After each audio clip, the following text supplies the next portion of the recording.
Hey everyone, in today's video I will show you how to easily integrate Google Calendar with Slack so you will never miss a meeting and stay on top of your schedule right inside Slack. So let's get started. First, open your Slack's workspace and go to the left side.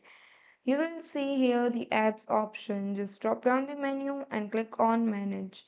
Now you will see the browse app option. Click on this and it will open several apps. Now choose Google Calendar. Once you click on this, give Calendar the permission. Click on open in Slack. Once it's open on your Slack, just click on connect an account. Now, Slack will ask you to sign in with your Google account. So, choose the Google account you want to link to your calendar with it. Now, click on continue and then select all and give access to Slack and click on continue. As you can see, our Google Calendar is connected in Slack.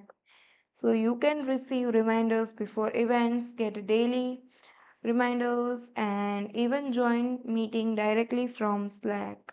So that's it for the video. Thank you for watching.